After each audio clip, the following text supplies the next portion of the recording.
Hi friend, I am Lee Keckner. Welcome to day number 12 of 33 relationships. It's your fault.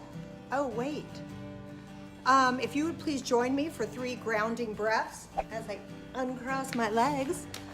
Okay, you can put your palms up to receive, close your eyes, and just take a moment to get settled, to just let your mind relax. All the things that you have to do or that's heavy on your heart, just let them go to the side for a moment and give yourself this moment to be fully present. Let's breathe in through our nose and out through our mouth. In through our nose and out through our mouth. In through our nose and out through our mouth. Thank you so much for that. I always love to start the day with that. Today we're starting our new segment. We're doing it broken up in 3. The first part was all about you.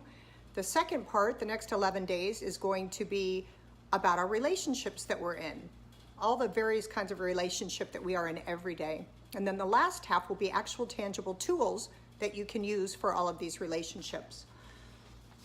I typed a bunch just now, so I'm just going to take a look at it as I go. So we've touched on the most important relationship you will ever have, which is you. And that's the first 11 days. Now we're going to move into the relationships with others, which will be family, friends, co-worker, romantic relationships, and strangers. I want to introduce you to an idea. And think about this, because I really think when you get this to the core of you, that it will affect every interaction you have with another human being when you remember it, especially strangers. That every single person that comes on our path, every single person we interact in the day is for a specific reason. They either elicit joy and happiness and remind us how much good there is and remind us how well we're doing and how good we feel about ourselves, or they're the people who cut you off, or the spouse that says something shitty that triggers you, or the kid that talks back when you've done everything for them you think all day and how dare they, right? So we have people who remind us how great we are, and then people who trigger us to show us where the work is we still have to do. But what I love too, even more than that, is that inside each one of us is a piece of God. We are all a chip off the old God block.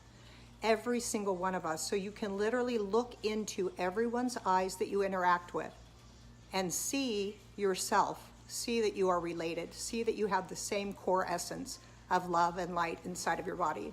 So that really does make us all siblings, all of us family. So anytime I say strangers, deep down I giggle to myself, or maybe I do out loud, I'm not sure, because there are really no strangers. We're all walking the same path with different words and different experiences, but we're all walking each other home, and we're here for such a short time, and it's so awesome to give yourself the gift of looking at people directly in the eyes.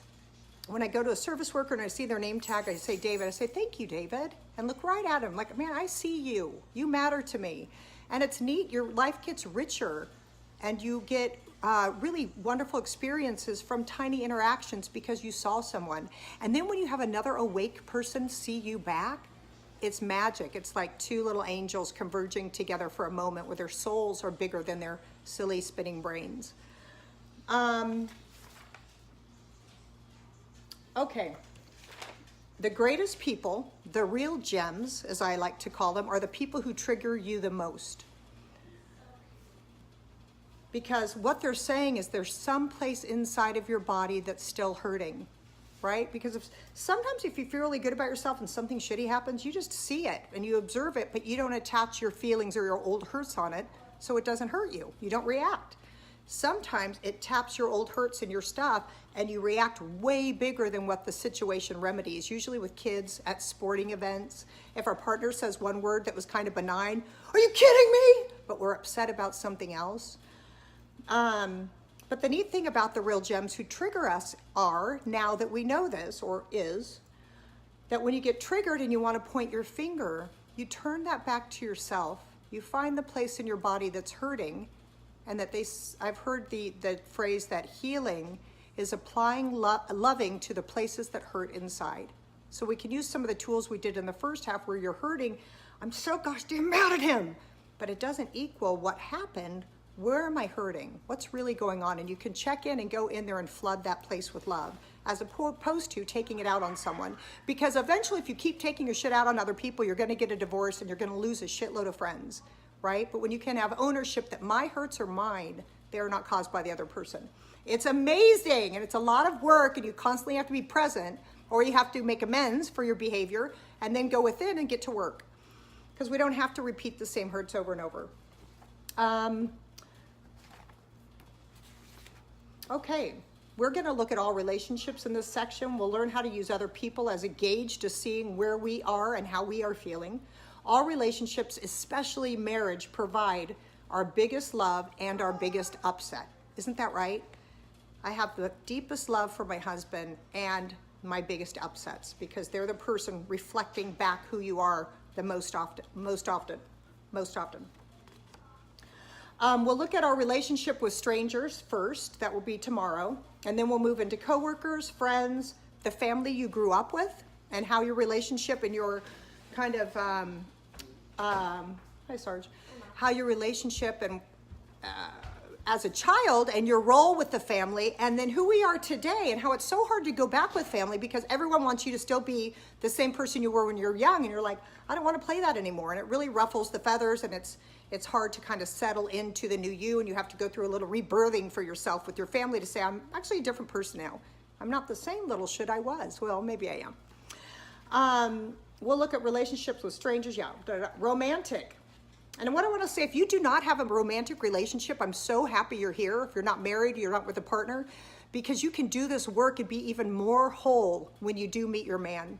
And two things, if you're single, one, write down a list of what you want in your partner. Start making a list, and I just get really clear and tweak it and change it and add to it, and think about not just physical, but more about what you want, what support you want, what love connection you want. You want them open, kind, funny, like all that kind of stuff. Write it down. And another thing, if you want to come here, dog, so you can come up here, but quit pushing me like that. So if you want to, another thing I did before I met my husband, when I was really ready to meet him, was I started praying for him. I was like, God, unless I'm going to marry a 1-month-old, my husband's out there in the world right now. He is doing the same thing I'm doing. God, send angels around him, protect him, let him feel loved and supported until I can get my arms around him.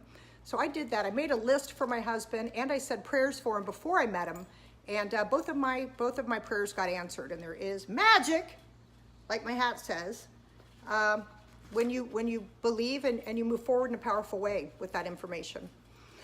Let's see here. Okay, what's going on in your relationship now, right now?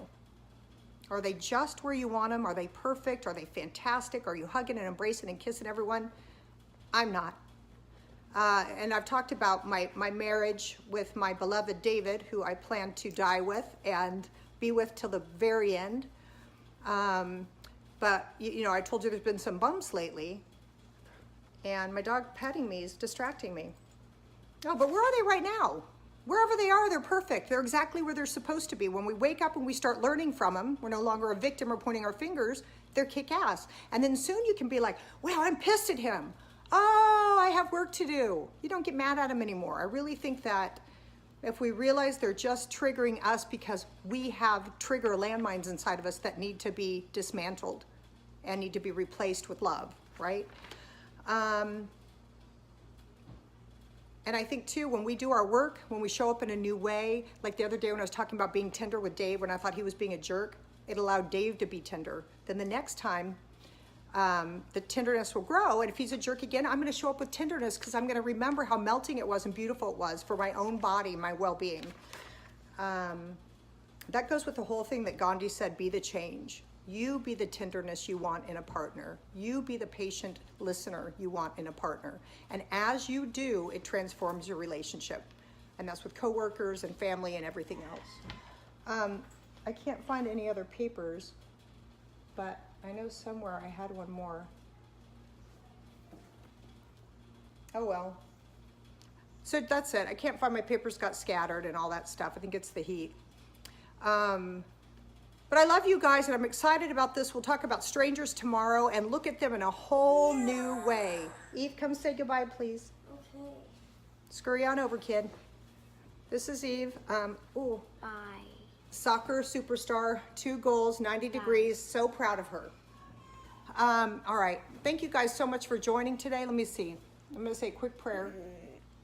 Dear God, thank you for relationships. Thank you for the ones that bring us joy, and especially thank you for the ones that trigger us, because that is when we can apply loving to our most important relationship, ourselves. Put angels around everyone. Open our eyes to see the world in a new way today and uplift us. Amen. Amen. Thank you guys so much. I'll see you tomorrow on day 13. Strangers, but there are no strangers, Eve. We're all connected. We're all the same, walking each other's home. Can I press? No, don't stop. I gotta say hi to people. You can just say bye, or you can sit back down and go chill. I know you're a soccer star and everything, but heck. Okay, thank you guys. Oh, bye.